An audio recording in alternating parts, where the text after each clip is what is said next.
ఈ దినం మనం ధ్యానం చేస్తున్నాము దావీదు కొరకు. అంటే మనం గత కొన్ని వారాలుగా దావీదు యొక్క ప్రార్థనా విజయాలు, దావీదు యొక్క విజయ రహస్యాలు అనేటువంటి అంశాన్ని ధ్యానం చేస్తున్నాం మనం. దానిలో భాగంగా ఈరోజు దావీదు దండు అనేటువంటి మాటని ధ్యానం చేయబోతున్నాం. దావీదు సైన్యం అన్నమాట. ఈ మాటని బైబిల్లో దావీదు దండు ఎంతమంది అనగా అనేటువంటి మాట అక్కడ ఉపయోగించారు. కాబట్టి ఈరోజు మన ధ్యాన అంశము దావీదు దండు. మరి దావీదు ఇప్పుడు మనం ఈ 22వ అధ్యాయము మొదటి సమూయేలు గ్రంథం తెరవండి. మొదటి సమూయేలు గ్రంథము 22వ అధ్యాయంలో మొదటి నుంచి నేను చదువుతున్నాను చూడండి.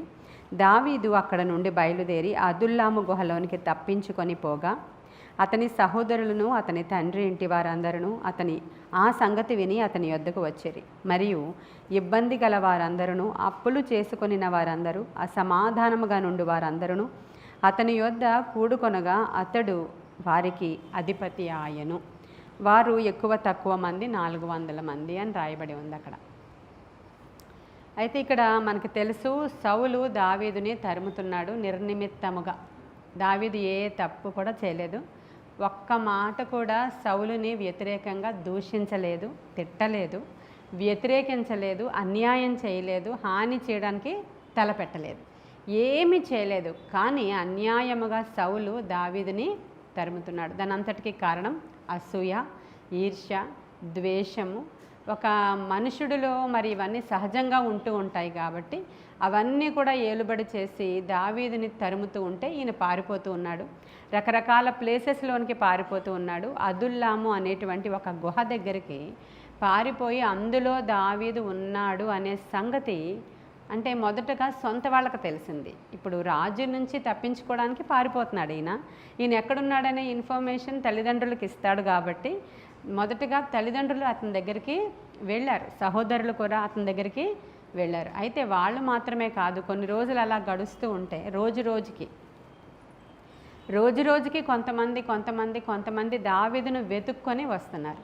దావీదును వెతుక్కొని వస్తున్న వాళ్ళందరూ కూడా దావీదుకి ఏమైనా ఆర్థిక సహాయం చేద్దాం, దావీదుకి ఏమైనా యుద్ధ ఆయుధాలకు సహాయం చేద్దాం, దావీదు క్రొత్తగా అంటే అక్కడ పారిపోయి ఏదైనా అతని మీద ఒక అభిషేకం ఉంది, దేవుడు అతన్ని రాజుగా చేసుకుంటానన్నాడు కాబట్టి ఆయనకి ఏమన్నా బ్యాక్ సపోర్ట్ ఇద్దాం అని వచ్చిన వాళ్ళు కారు. ఎవరెవరు వస్తున్నారంటే ఆయన దగ్గరికి వచ్చిన వాళ్ళు బాధల్లో ఉన్నవాళ్ళు, కష్టాల్లో ఉన్నవాళ్ళు, అప్పుల్లో ఉన్నవారు, ఈయనకంటే దీనమైన పరిస్థితులలో ఉన్నవారు రోజుకి ఆయన దగ్గరికి వస్తుంటే అలా రోజు రోజుకి వచ్చిన వాళ్ళందరూ ఎంతమంది అయ్యారంట అంటే ఒకటి ఎక్కువ తక్కువ 400 మంది అయ్యారు. అప్పుడు వాళ్ళందరికీ ఈయన ఏమయ్యాడు, మళ్ళీ అధిపతి అయ్యాడు. ఇక్కడ మనము సంఘానికి పోల్చుకున్నప్పుడు దేవుడు ఒక సేవకు పిలిచినప్పుడు దేవుని చేత పిలువబడిన పిలుపులో చాలా పోరాటాలు ఉంటాయి.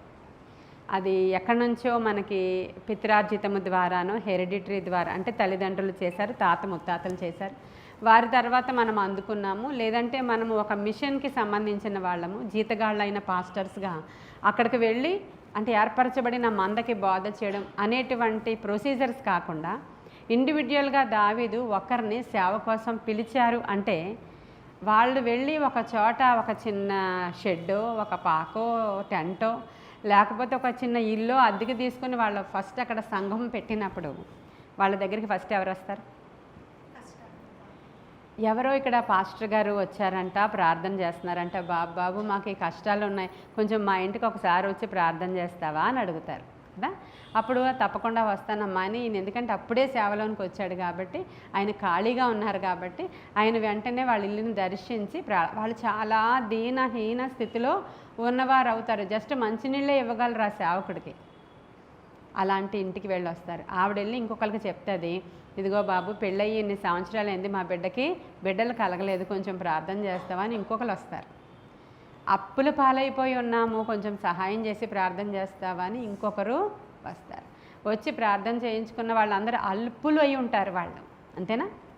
అంతే పక్కన ఈ పక్కన ఆ పక్కన చాలామంది మంచి గృహాలలో ఉన్నవాళ్ళు ఉంటారు.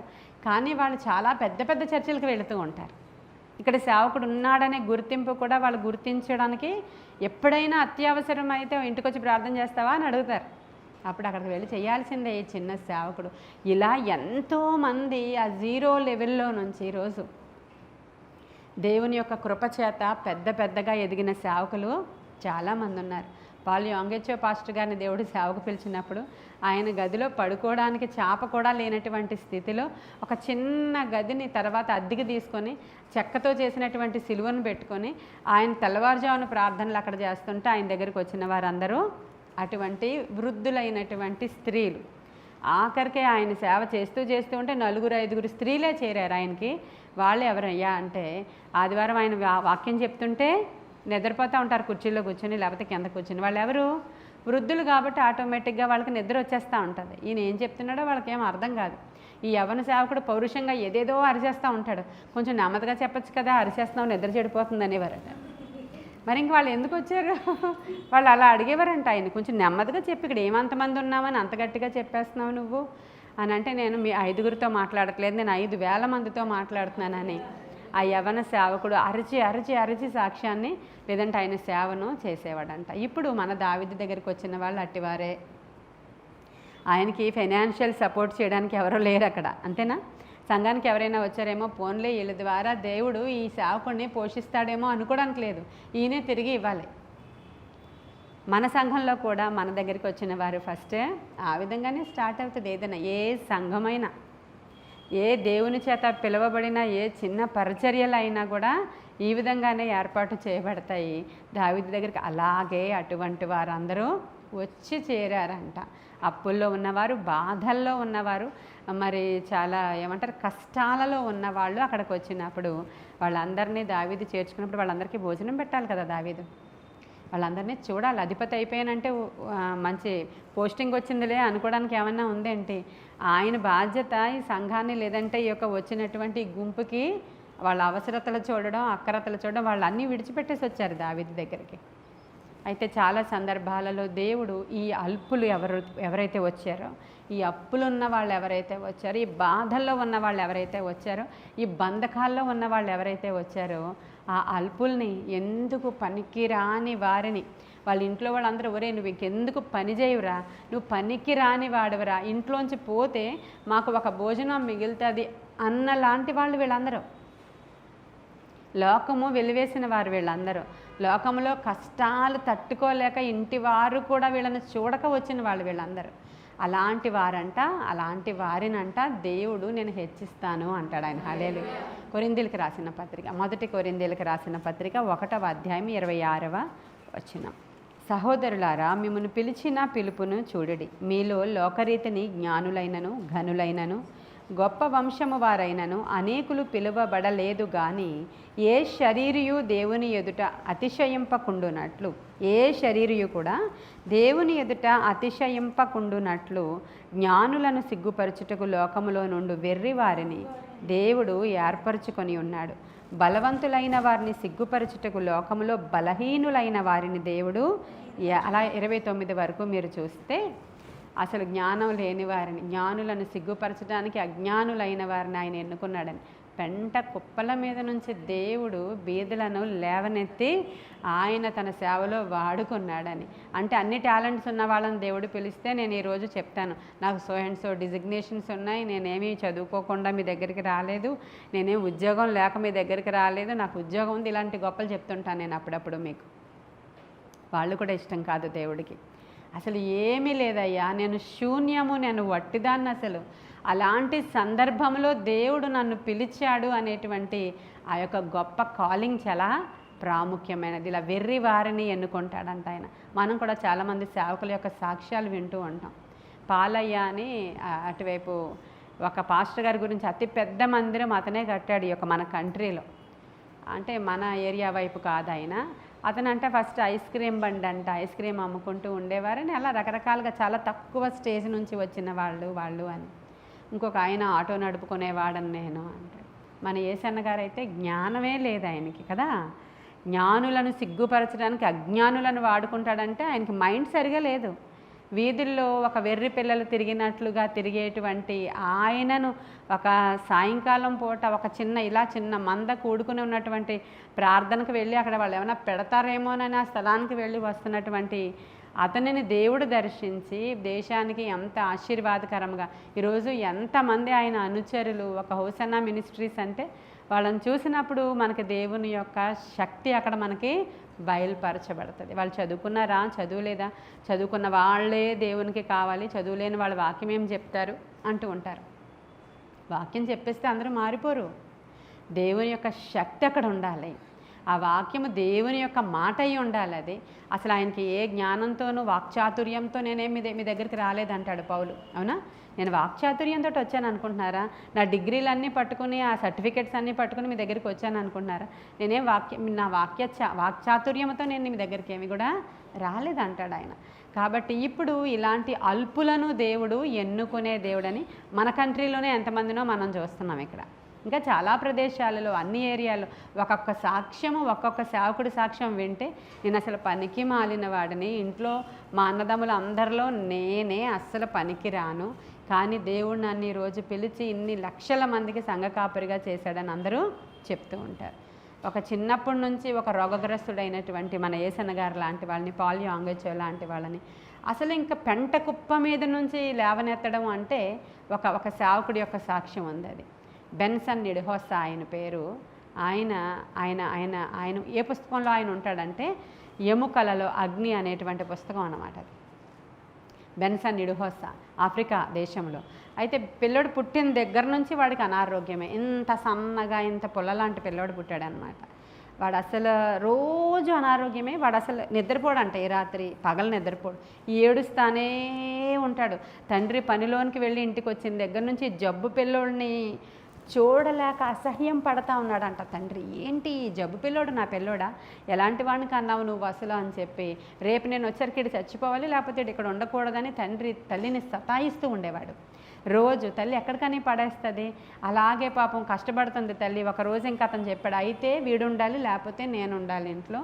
నువ్వు ఈ పిల్లని పడేస్తేనే నేను నిన్ను కాపురం చేస్తా, ఏలుకుంటా, నువ్వు ఇక్కడ ఉంటావు, లేకపోతే నువ్వు ఉండవని చెప్పి చాలా గట్టి దెబ్బలాట అయిందంట వాళ్ళిద్దరికి.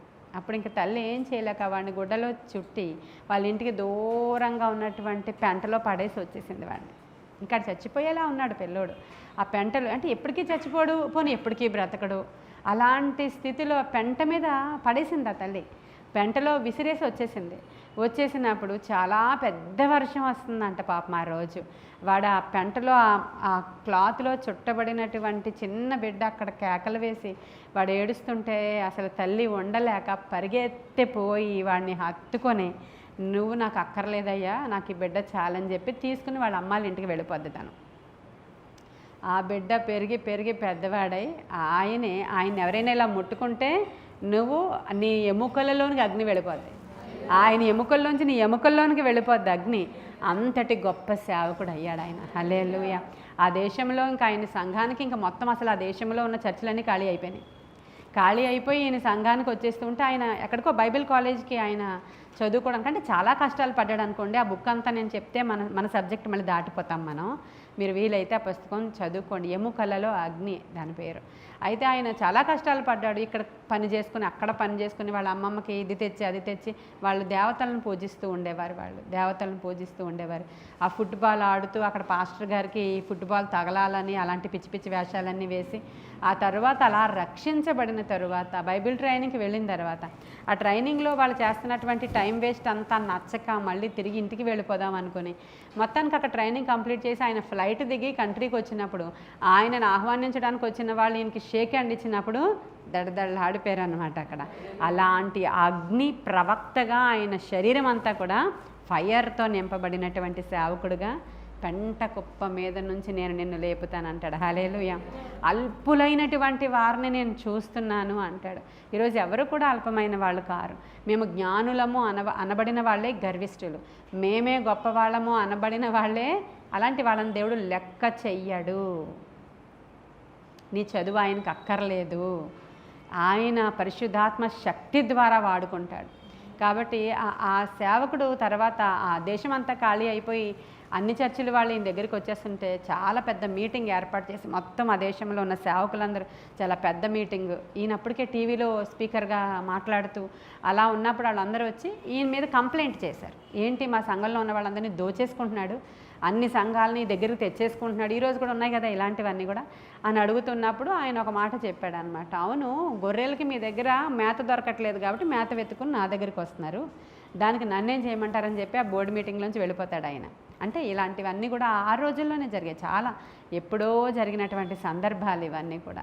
అలాగా అలా పెంట కుప్పాల మీద నుంచి దేవుడు బేదల్ని, అలాగా ఈ అత్యల్పులైన వాళ్ళు దావీదు దండులో చేరిన తర్వాత, ఇప్పుడు దావీదు గారికి 400 మంది సైన్యం కదా, 400 మంది వాళ్ళందరూ ఎవరయ్యా అంటే అసలు ఏ పేరు, ఏ ఊరిలో ఏ విధమైనటువంటి చిన్న గుర్తింపు కూడా లేదు. వాళ్ళందరూ అడిగితే ఒకప్పుడు ఉన్నాయండి, ఇప్పుడు అంతా మేము అన్నీ కోల్పోయాం అన్నవాళ్లే తప్ప ఎవరు అంటే ఒక పెద్ద గొప్పగా చెప్పుకోవడానికి ఎవరు కూడా లేరు. కానీ వాళ్ళని దేవుడు ఎలా తయారు చేశాడంటే, అసలు దావీదు దండు ఎంత విస్తరించిపోయిందంటే మీకు తెలియదు. అతడు ఎంత ఆశ్చర్యకరమైనటువంటి సందర్భం దినవృత్తాంతాల గ్రంథంలో ఉంటుంది. తెరవండి 1వ దినవృత్తాంతాల గ్రంథము 12వ అధ్యాయానికి వచ్చేసేయండి. 12వ అధ్యాయం దగ్గరికి వస్తే చదువుతున్నాను మొదటి వచనం నుంచి. దావీదు కీషు కుమారుడైన సౌలునకు భయపడి ఇంకనూ దాగి ఉండగా, సౌలు బంధువులకు బెన్యామీలులో పరాక్రమశాలులు కొందరు దావీదునకు యుద్ధ సహాయము చేయుటకై అతని యొద్దకు సిక్లగునకు వచ్చారు. ఇప్పుడు ఎవరు వస్తున్నారు? అల్పులు వచ్చారు, అయోగ్యులు వచ్చారు, పనికి రాని వారు, ఎందుకు పనికి మాలిన వారు అనబడిన వాళ్ళు, అసలు అంతా చాలా ఇంకా వాళ్ళకేం ఒక గుర్తింపు లేదు. అలాంటి వాళ్ళు ఆయన దగ్గరికి వచ్చిన వాళ్ళు ఉన్నారు కదా.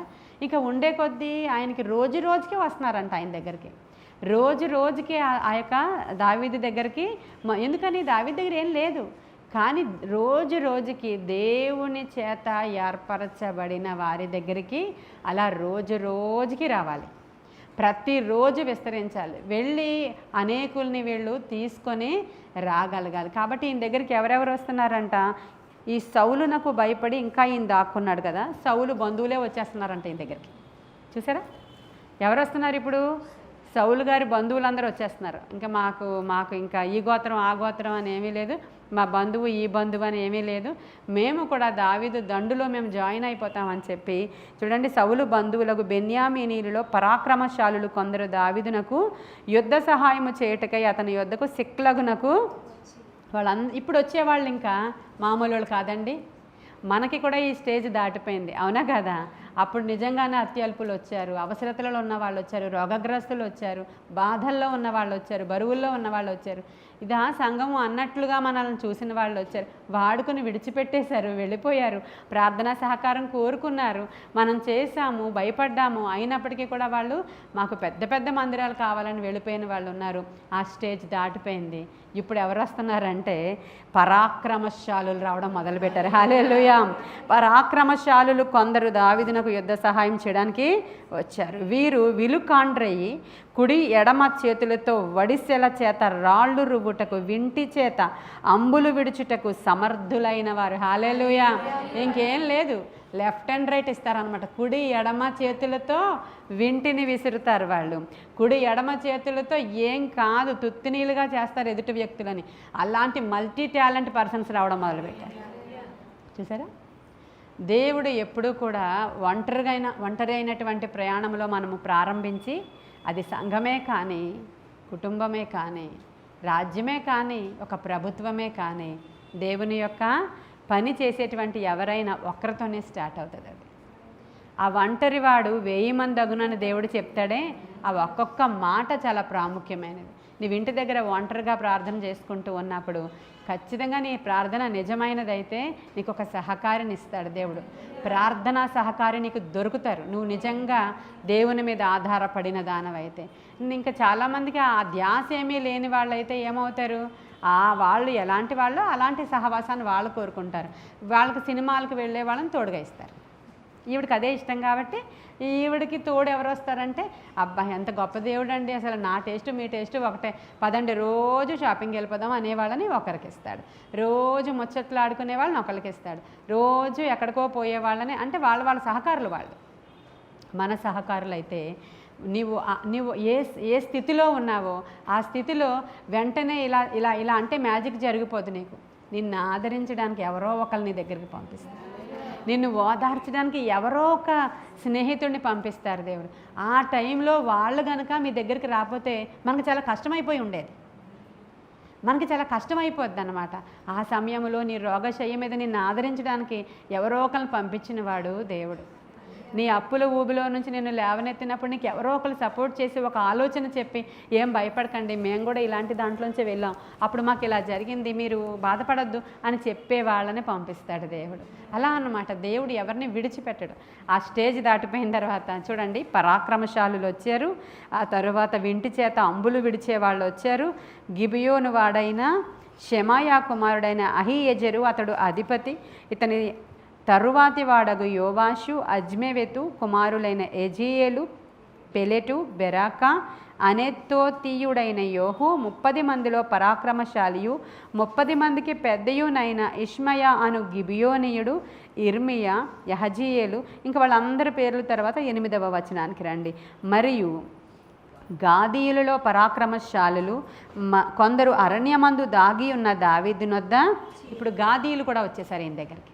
మళ్ళీ గాదీలో మామూలు వాళ్ళ, ఇప్పుడు అప్పుల వాళ్ళ, లేకపోతే బలహీనులా, ఇప్పుడు రోగగ్రస్తులా వచ్చారు కాదండి, పరాక్రమశాలులు.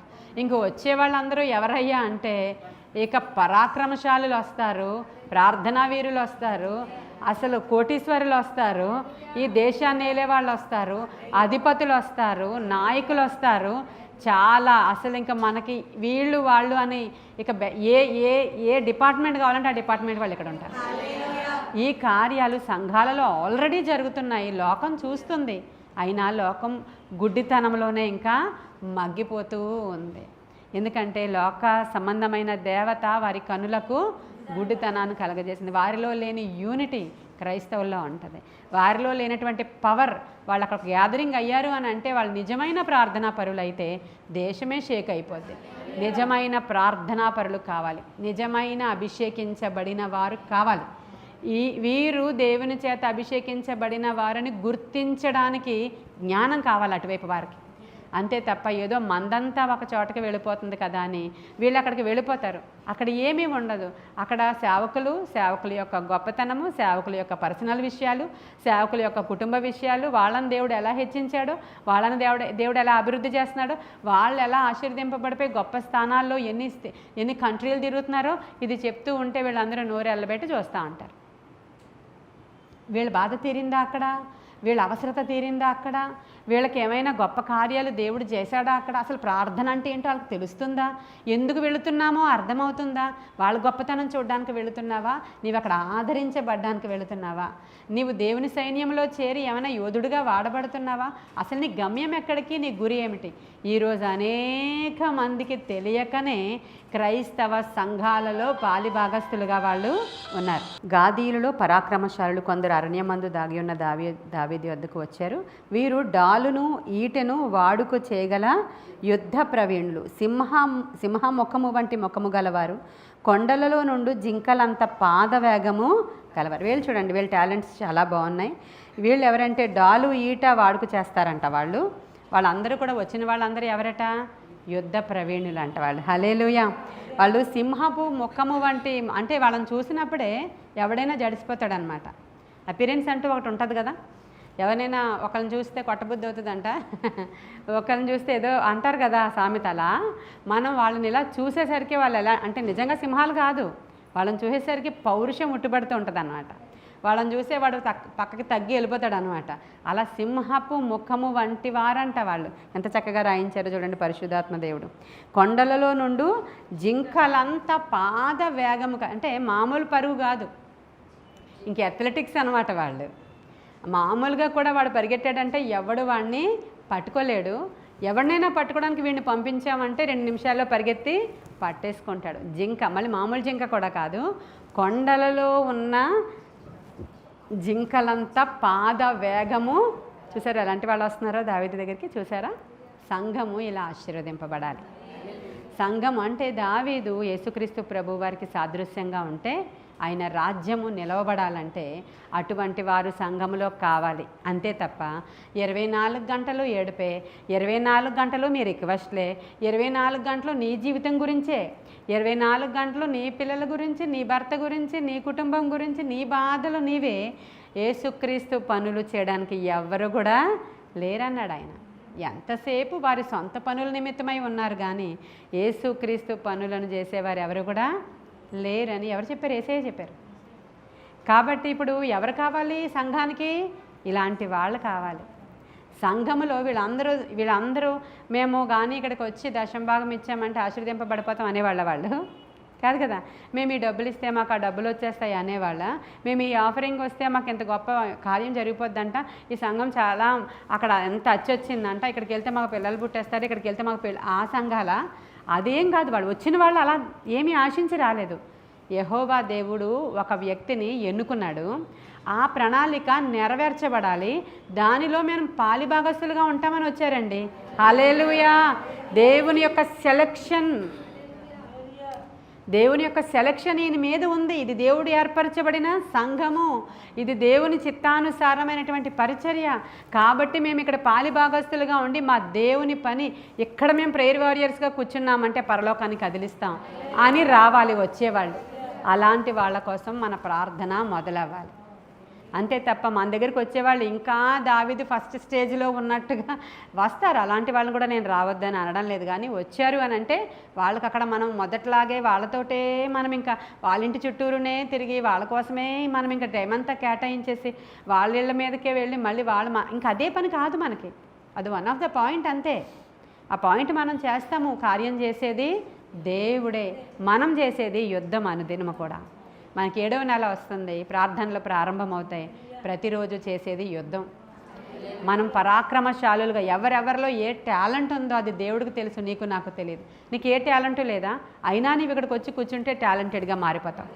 అసలు ఏ టాలెంట్ లేకపోయినా పర్లేదు, నువ్వు ఆ 400 మందిలో టాలెంటెడ్ ఏం కాదు ఫస్ట్ వచ్చిన వాళ్ళు, కానీ వాళ్ళందరూ ఈ వీరులతో కలిసి వాళ్ళు కూడా టాలెంటెడ్గా మారిపోయారు. హల్లెలూయా.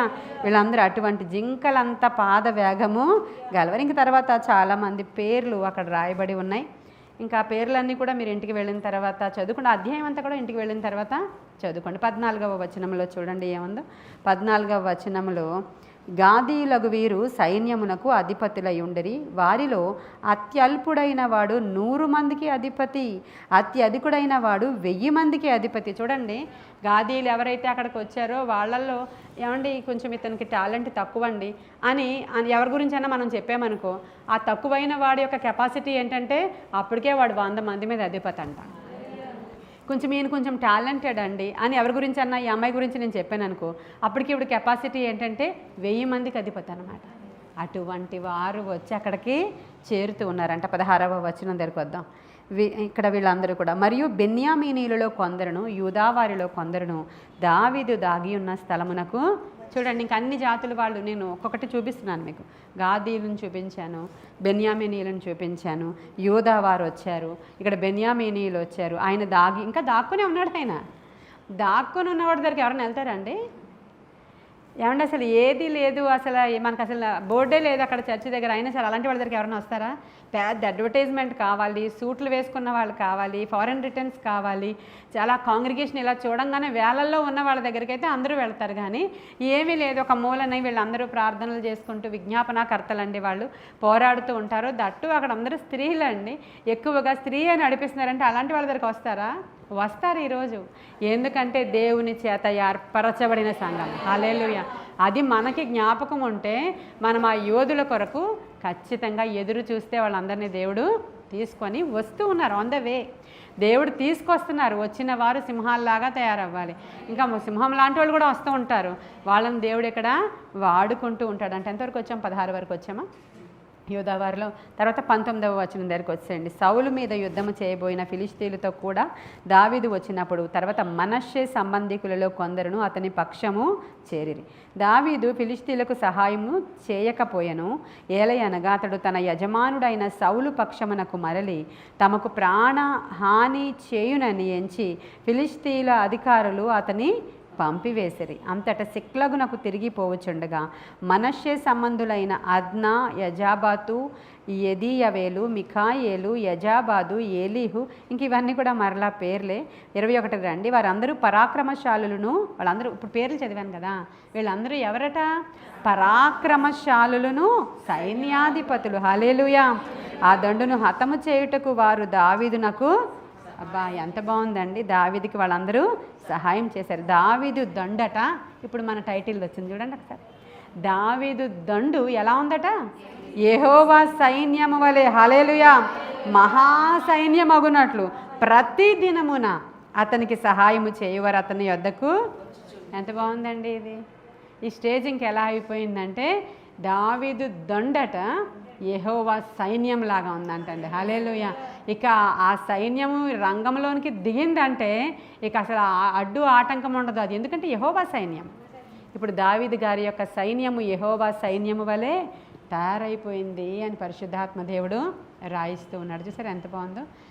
అందుకనే ఈరోజు అత్యల్పులైనటువంటి వాళ్ళు ఎవరైనా సరే సంఘ కాపరులు ఒకవేళ వింటూ ఉంటే ఇంత చిన్నగానే ఉండిపోయింది, మా దగ్గరికి అలాంటి వాళ్ళే వస్తున్నారు, ఎవరు గొప్ప వాళ్ళు రావట్లేదు, ఎవరు అసలు మా దగ్గరికి సంఘము రానియడం లేదు, శోధకుడు ఏదేదో చేస్తున్నాడు, సంఘాన్ని చెడుపుతున్నాడు, ఆశీర్వదించకుండా వాడు అడ్డుగా నిలవబడ్డాడు, ఎవడు ఏం చేయలేడండి. సౌలు అంతటి వాడి 3000 మందిని పట్టుకొని వాళ్ళకి జీతాలు ఇచ్చి వాళ్ళకి మేపి వాళ్ళని బలవంతులుగా తయారు చేసి దావీదుని పట్టుకుంటారా నాయన అంటే ఆయన్ని వదిలేసి దావీదు దగ్గరికి అన్ని రంగాల్లో ఉన్న వాళ్ళు వచ్చేసారట. అప్పుడు దావీదు సైన్యం 1,00,000 మంది అయిపోయిందంట. 1,00,000 మంది అండి. రోజు రోజుకి వచ్చేస్తున్నారంట. రోజు ఎవ్రీడే కొత్త వాళ్ళు వచ్చి చేరుతూనే ఉన్నారు. సంఘం ఇలా ఉండాలి. అలా క్రొత్త వాళ్ళు వచ్చి దినదినాభివృద్ధిని పొందాలి సంఘం. కాబట్టి అలా రావాలి అని అంటే ప్రతిదినము నీ యొక్క వంతు పాత్ర. ప్రభా ఈరోజు నేను చర్చ్కి వెళ్తున్నాను, ఖచ్చితంగా ఈరోజు క్రొత్త వారిని నేను 10 మందినైనా చూడాలి, 100 మందినైనా చూడాలి. ఎందుకంటే నా బాధ్యత. నేను గొర్రెను కదా, నేను గొర్రెలని కనాలి కదా. నా ప్రార్థన నీవు విన్నావు అంటే ఈ వారం రోజుల నుంచి నేను ప్రార్థిస్తున్నాను, నా బాధ్యత అయ్యా. నేను వెళుతున్న నా సంఘము దేవుని చేత ఏర్పరచబడినది, యెహోవా చేత ఏర్పరచబడిన వాడు దావీదు అని తెలుసుకొని ఆయన దగ్గరికి వీళ్ళందరూ కూడా వస్తున్నారంట. అప్కమింగ్ కింగ్ ఈయనే. దేవుని యొక్క ఏర్పాటు ఈయన మీదే ఉంది. ఇదే నిజమైన పరిశుద్ధాత్మతో నడిపింపబడుతున్న సంఘం. ఇక్కడ వాక్యము దేవుని యొక్క చిత్తానుసారంగా ఉంటుంది. ఇక్కడ వేరే దేనికి అవకాశం లేదు. సొంత డబ్బాలు ఏమీ చెప్పరు అక్కడ. అసలు ఏమి సొంత విషయాలు మాట్లాడుకోరు. కేవలము వాక్యము, ప్రార్థన, ఆరాధన తప్ప వేరే లేదు. కాబట్టి ఇది దేవుని చేత ఏర్పాటు చేయబడినది. ఆయన కాలింగ్తో వచ్చారు మా సేవకులు గనుక ఆ సంఘానికి నేను గనుక ఆత్మలను సంపాదించే దానిగా తయారైతే నేనే రేపొద్దున సింహాన్ని. హల్లెలూయా. అంతే తప్ప ఇక్కడ కూర్చుని 4 కేకలు వేస్తే వాళ్ళు సింహాలు అవరు. మరి 4 కారుల్లో దిగితే సింహాలు అవరు వాళ్ళు. అవునా? ఇక్కడికి వచ్చి 4 డాబుగా ప్రదర్శించి నేనే ఇక్కడ మొత్తం అంతటికి యజమానిని అంటే వాళ్ళ సింహాలు ఎవరు అక్కడ? అసలు అవతలకు పో అంటాడు దేవుడు అసలు. కాబట్టి ఈరోజు నువ్వు ప్రార్థన చేయాల్సిన అంశం ఏంటంటే దేవుని యొక్క చిత్తం ఇక్కడ నెరవేర్చబడాలంటే మాకు సైన్యము కావాలయ్యా. అది దేవుని కొరకైన సైన్యము. మా రాజు మరలా వచ్చి ఆయన రాజ్యాన్ని స్థాపించాలంటే, రాకుమారుడు రావాలి అని అంటే, ఆయన రాజ్య స్థాపన జరగాలి అని అంటే అనేక మంది రక్షించబడలేదు కాబట్టి ఆయన రాకడ ఆలస్యం అవుతుంది. కాబట్టి నేను పర్టికులర్గా వచ్చిన దగ్గర నుంచి సిగ్గుపడుతున్నాను. ఒక్కరినైనా తీసుకొచ్చానా? నేను సిగ్గుపడుతున్నాను. ఒక 10 మందినైనా నడిపించానా దేవుని సంఘానికి? దేవుని తట్టు త్రిప్పానా? వారిని ఆదరించానా? వారిని ఓదార్చానా? వారి కొరకు ప్రార్థించానా? ఎవరి గురించి అసలు ఆలోచించానా? ఇక నేను, నా సంగతి, నా సమస్య. కాబట్టి నేను సిగ్గుపడుతున్నాను అయ్యా. ఈరోజు పరాక్రమశాలులు మాకు కావాలి, యుద్ధ వీరులు మాకు కావాలి, జింక పాదాలు కలిగిన వాళ్ళు మాకు కావాలి, ఫైనాన్షియల్గా అసలు ఉన్నత శిఖరాల మీద ఉన్న అధిపతులు మాకు కావాలి, నాయకులు మాకు కావాలి. ఈ ప్రార్థన మనము ఇంట్లోనే చేయొచ్చు, ఒంటరిగాను చేయొచ్చు. ఎవరైతే వాళ్ళందరూ వస్తున్నారో అది నీ ప్రార్థన ఫలితం అయ్యి ఉండొచ్చు.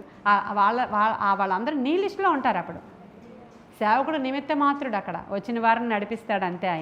ఆయన యెహోవా చేత ఏర్పాటు చేసుకున్నవాడు. వచ్చిన వాళ్ళందరూ కూడా సైన్యము, యెహోవా సైన్యం.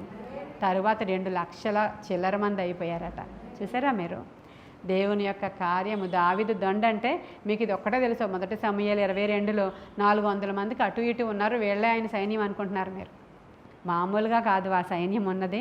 అసలు ఈ ఎడమ కుడి తేడా లేకుండా చంపి పడేస్తారంట. డాలు విల్లు పట్టుకున్నారంటే అసలు ఏ చేతితో యుద్ధం చేస్తున్నారో ఎవరికీ తెలియదు. వాడు ఒక్కడు పరిగెట్టాడంటే ఎవడు వాడి దగ్గర నుంచి తప్పించుకోలేని అంతటి పరాక్రమశాలులు, వీరులు. వాళ్ళు అసలు నూతిలోని కూడా దిగి శత్రువు మోహరించి ఉన్నప్పుడు దావీదు దాహం వేస్తుంది అన్నాడు. ఏం దాహం అన్నారు? అప్పుడు అక్కడ ఏమంటారు, నుయ్యి అంటారు కదా, ఏమంటారు, బావి. అక్కడ ఉన్నటువంటి ఆ బావిలో నీళ్లు నాకు బెత్లెహేం దగ్గర మనం తాగామే, అది తాగితే బాగుంటుంది అనిపించింది అన్నారు. అక్కడ చూస్తే శత్రువు అంతా మోహరించున్నారు. ఈయన అనుచరుల్లో 2 వెళ్ళారు. అసలు చంపితే చచ్చిపోవాలి. అక్కడ శత్రువు యొక్క ప్లేస్లో ఉన్నటువంటి బావి దగ్గరికి వెళ్ళి ఎంత ఒక చెంబుడు నీళ్లు తేయడానికి ప్రాణాలకు తెగించి తీసుకొచ్చి దావీదుకి ఇచ్చారంట. తాగు ఇప్పుడు. మనకేంటి తాగు అంటే దావీదు అసలు అమ్మో ఇది మీ రక్తమయ్యా, ఒకవేళ ఇటు అటు అయితే మీరిద్దరిని నేను కోల్పోయేవాడిని, నేను తాగనని పానార్పణంగా పోసేశాడంట. హల్లెలూయా. అలాంటి వాళ్ళు దావీదు వెనకాల ఉన్నారు. దేవుని కోసం ఇలా ఉండాలి. మనం ఏదైనా చేస్తామండి, ఎక్కడికి రమ్మంటారో చెప్పండి, ఏ పనైనా చేస్తామండి. దేవుని కోసం మేము ఉన్నామండి. ఒట్టొట్టి మాటలు కాదు దేవుని కోసం మాట్లాడడం. కళ వచ్చిందండి అని చెప్తుంటారు నాకు లిల్లీ గారు. అక్కడ నేను గన్ పట్టుకుని ఉన్నానండి. 2వ రోజు 3వ రోజు పెడితే 4 రోజులు సెలవు పెడతారు ఆవిడ. మరి గన్ ఎలా ఆపరేట్ చేస్తారు?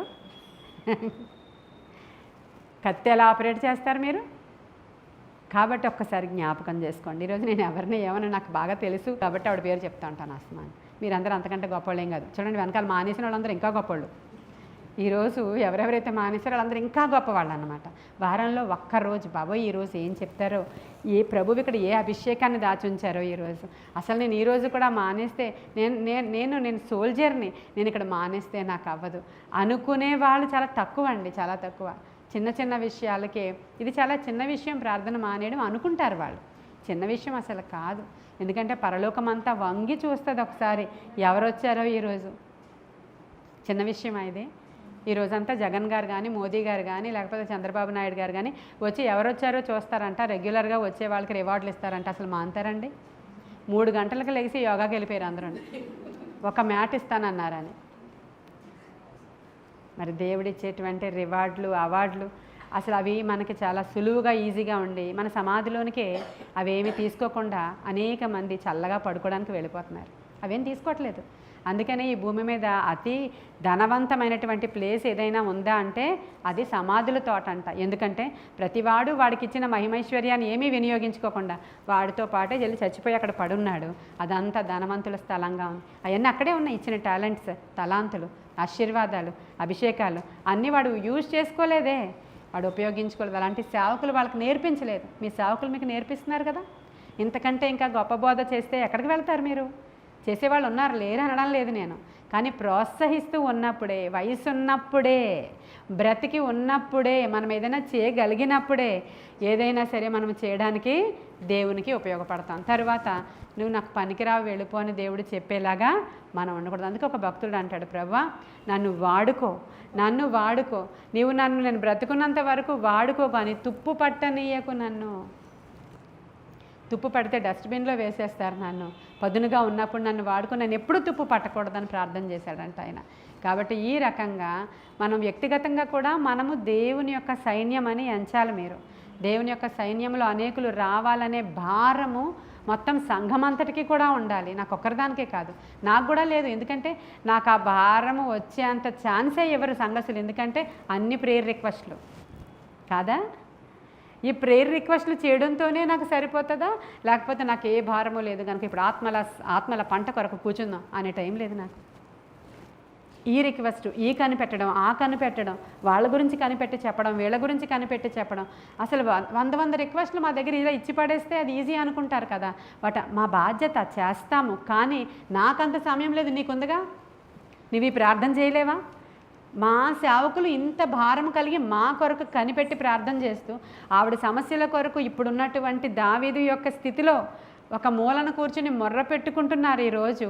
మరి మేమంతా కదా కార్యం చేసేది, మేము కదా ఆత్మల పంట కోసం, రావాల్సిన పరాక్రమశాలుల కోసం, రావాల్సిన అధిపతుల కొరకు, మా దగ్గరికి రావాల్సినటువంటి ఆశీర్వాదం కోసం మొర్ర పెట్టాల్సింది మేము అని మరి దండ ఏం చేస్తుందండి? కాబట్టి దండంతా ప్రార్థన చేసి 400 మందిమే మనం మిగిలిపోవడానికి వీల్లేదు. అసలు 2 లక్షల మంది సంవత్సరంలో తయారైపోవాలి. రోజుకి వచ్చేయాలంట. అలాంటి కృప దేవుడు మనకి అనుగ్రహించునుగాక. ఈ స్త్రీలే మహాసైన్యమే లేచుదురుగాక. నాకు కావాల్సింది ప్రార్థనా యోధులు. నాకు కావాల్సింది ఇంకా వేరే కాంగ్రిగేషన్ కాదు. అంటే వచ్చి మందిరం నిండిపోయిందా, చైర్స్ నిండిపోయినాయా, ఇంకా పెద్ద హాల్ తీసుకుంటే ఆ హాల్ నిండిపోయిందా, వచ్చిన వాళ్ళందరూ రిక్వెస్ట్లు నాకే ఎక్కువైపోతాయి. నాకు కావాల్సింది ప్రార్థనాపరులు, విజ్ఞాపనాకర్తలు, దేవుని కోసం పౌరుషంగా నిలవబడే అనేక మంది అధిపతులు కావాలి. హల్లెలూయా. ఈ అధిపతులు ఏం చేయాలా? 100 మందికి ఒకరు నిలవబడి రండి, పాస్టమ్మ గారి వరకు వెళ్ళాల్సిన అవసరం లేదు, మీకేం కావాలి నేను ప్రార్థన చేస్తా, మిమ్మల్ని నడిపిస్తా, మీకు ఏ అవసరం ఉందో అప్పుడు చెప్పండి, పాస్టమ్మ గారి వరకు ఆ రిక్వెస్ట్ పంపిద్దాం. ఈ 100 మందిని నేను లీడ్ చేయగలను పాస్టమ్మ గారు అని చెప్పాలి. ఈ 1000 మందిని నేను లీడ్ చేయగలను, అసలు మీ దగ్గరికి ఇంత కంప్లైంట్ రాకుండా లీడ్ చేయగలను. హల్లెలూయా. అధిపతులు అంటే వాళ్ళే. మరి ఈరోజు ఏం చేస్తున్నామో ఒకసారి మనము ఆలోచన చేసి ప్రతి బలహీనతను విడిచిపెట్టుకొని, మేము బలహీనులమండి, మేము చేయలేమండి, పాస్టమ్మ గారు మాట్లాడితే అది వేరేగా ఉంటుంది, మేము మాట్లాడితే ఎవరు వినరండి, మేము మాట్లాడితే ఎవరు రారండి, అలా అనడానికి లేదు. ఇక్కడ అల్పులనే ఎన్నుకుంటాడంట ఆయన, అయోగ్యులనే ఎన్నుకుంటాడంట. కాకపోతే నీ ఆలోచన యెహోవా కొరకు, ఆయన రాజ్యం ఎస్టాబ్లిష్ చేయడం కొరకు, యేసయ్య రాజ్యము రావడం కోసం మా రాజుని మేము పట్టాభిషిక్తుడిగా చూడాలి అనే ఆలోచన నీ హృదయంలో ఉండాలి. అప్పుడు ఇవన్నీ కూడా నెరవేర్చబడతాయి. 23వ వచనం చూడండి. యెహోవా నోటి మాట ప్రకారము సౌలు యొక్క రాజ్యమును దావీదు తట్టు త్రిప్పవలెనన్న ప్రయత్నముతో. నేను చెప్పింది కరెక్టేనా? అర్థమైంది? అది మళ్ళీ చదవనా? యెహోవా ఏం చెప్పారంట? ఒక నోటితో ఒక మాట చెప్పారంట. ఏమని?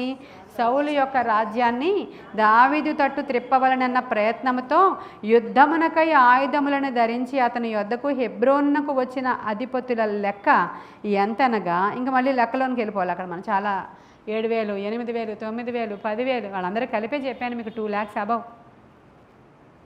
ఇప్పుడు నేను ఏది మీకు ఇక్కడ క్లియర్ చేస్తున్నాను? దేవుని నోటి మాట. ఇది దేవుని చేత ఏర్పరచబడిన సంఘము కనుక ఆయన చెప్పాడు ఈ సంఘం చాలా ఎస్టాబ్లిష్ అవుతుందని, ఇంతమంది వస్తారని, ఇన్ని గొప్ప కార్యాలు జరుగుతాయని. అవి జరగాలంటే నేను అక్కడ పనిచేయాలి, ఆ సైన్యంలో చేరాలి. హల్లెలూయా. ఇది కార్యం. ఇక్కడ దావీదు, ఇక్కడేమో యేసుక్రీస్తు ప్రభువారు సంఘానికి శిరస్సుగా ఉన్నారు. ఆయనే మన రాజు. ప్రతి సంఘం, నేను ఈరోజు మన సంఘంతో మాట్లాడాను, ప్రతి సంఘం కూడా వారి సంఘము కొరకు ఇలాంటి భారాన్ని కలిగి ఉండాలి. అక్కడ పచ్చిక లేదా, అక్కడ నిజమైన జీవము లేదా, ఖచ్చితంగా మంచి సంఘానికి షిఫ్ట్ అవ్వాల్సిందే. అక్కడ నిజముగా జీవము లేదా, వారు ఆదరించబడట్లేదా? ఆదరించడం అంటే పాస్టర్ గారు అస్తమాను వెళ్ళిపోయి కన్నీళ్లు తెరవడం, అస్తమాను వాళ్ళ ఇంటికి వెళ్ళిపోయి గంటలు కూర్చోవడం, ఇది కాదు. ఇప్పుడు నేను చెప్పిన మెసేజ్ అర్థమైన వారికి అర్థమవుతుంది. ఈ కొన్ని మాటలు దేవుడు మన వినికిడిలో దీవించునుగాక. ఆమేన్. ప్రార్థన చేసుకుందాం. మహాపరిశుద్ధుడవైన తండ్రి, మహోన్నతుడవైన దేవ, సర్వాధికారి, నీకు వందనాలు. మీరు మాట్లాడితే మేము బ్రతుకుతామయ్యా. ఈరోజు మాటలలో ఉన్న శక్తి కేవలం వాక్యం వరకే పరిమితము కాదు, కానీ మా యొక్క సంఘములో ఈ నెరవేర్పు జరుగునుగాక, దినదినాభివృద్ధి నొందునుగాక, ఆత్మల పంట మేము కోయుదుముగాక, అధిపతులు మాలో లేచుదురుగాక, నాయన పరాక్రమశాలులు మాలో వచ్చుదురుగాక, నాయన డాలు వాడుక చేయువారు మా దగ్గర ఉందురుగాక, జింక పాదములు గలవారు, కొండ జింక పాదములు గలవారు మా దగ్గరికి వచ్చుదురుగాక, నాయన రాజ్యాధిపతులు, అధిపతులు దేవా మా సంఘములో ఉందురుగాక. ఆత్మకార్యాలు జరిగించి మా క్రీస్తు రాజ్యము కొరకైన పోరాటము, ఆ పోరాటములో జయము మాకు దయచేయమని, అట్టి సైన్యము తయారవడానికి అవసరమైన కృప ఇవ్వమని. మా సమస్యలే కావు యేసు నాయన దేవా, వాటిని చూచుకొని వాడు ఆయన. వాళ్ళు కొండలలో ఉన్నా, గుట్టలలో ఉన్నా, తిండి లేక ఉన్నా, లేమితో ఉన్నా, బాధలలో ఉన్నా, నీ కొరకు నిలవబడిన సైన్యమయ్యా అది. ఈ దినాన్ని అటువంటి వారు క్రైస్తవ్యంలో లేవాలి, అటువంటి వారు ప్రతి సంఘములో చేర్చబడాలి, అద్భుతమైన విజయాలు రావాలి, ఆత్మకార్యాలు జరిగించి మీరే మహిమ ఘనత ప్రభావాలు పొందుకోమని నజరేయుడైన యేసుక్రీస్తు వారి అతి శ్రేష్టమైన నామంలో మిక్కిలి వినయముగా అడిగి ప్రార్థించి వేడుకొని పొందుకొని ఉన్నాము మా ప్రియ పరలోకపు మా తండ్రి. God bless you.